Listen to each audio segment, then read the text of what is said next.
নমস্কার বন্ধুরা, সবিতা কিচেনে সবাইকে স্বাগত। আজও আমি আরও একটি রেসিপি নিয়ে হাজির হয়ে গেছি। আজ আমি বানাবো ডাঁটার ঝোল। ডাঁটার ঝোলটা কিন্তু গরম ভাতের সঙ্গে খেতে ভীষণই ভালো লাগে। এই ডাঁটার ঝোলটা আমি কি করে বানালাম সেটাই তাহলে দেখে নেওয়া যাক। ডাঁটার ঝোল বানাতে গেলে আমাকে প্রথমে কিন্তু ডাঁটা নিয়ে নিতে হবে। এই দেখুন ডাঁটাটা আমি নিয়ে নিয়েছি, দুটো ডাঁটা আছে। ডাঁটাগুলোকে আমি কেটে নেব। সঙ্গে দেব আমি আলু আর বেগুন। বেগুনগুলো দেখুন ডুমো ডুমো করে কেটে নিয়েছি, আলুগুলোও কিন্তু ডুমো ডুমো করে কেটে নিয়েছি। আমি এখন এখান থেকে ডাঁটাটা কেটে নেব। আপনার যেরকম ইচ্ছা আপনি সেরকমভাবেই ডাঁটাটা কেটে নিতে পারেন। আমি একটা কেটে দেখাচ্ছি। ডাঁটাটা এইভাবে আমি ছুলে নেব। দেখুন কি সুন্দর ছুলে যাচ্ছে। তারপর ডাঁটাটা এভাবে আমি কেটে দেব। যতটা আঁশ ছাড়ানো যায় আঁশটা ছাড়িয়ে দেবেন, তাহলে কিন্তু খেতে ভীষণই ভালো লাগবে।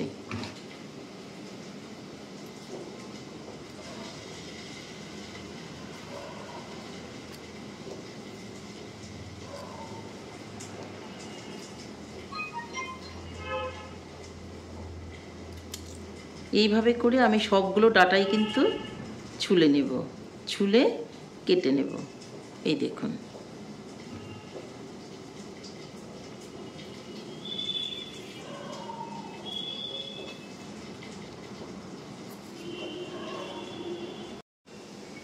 আমার কিন্তু ডাঁটাগুলো সব কাটা হয়ে গেছে।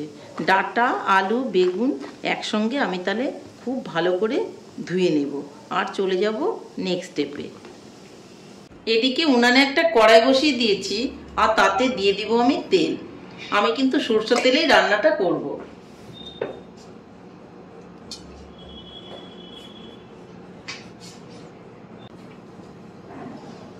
তেলটা গরম হয়ে গেলে তাতে দিয়ে দিব একটা শুকনো লঙ্কা আর দিয়ে দেব একটু কালো জিরে।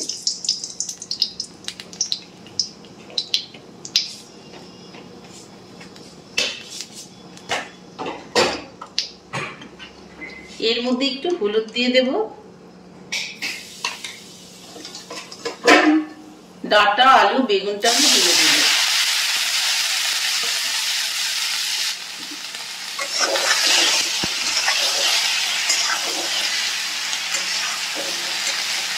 এখন আমি এর মধ্যে দিয়ে দেব লবণ।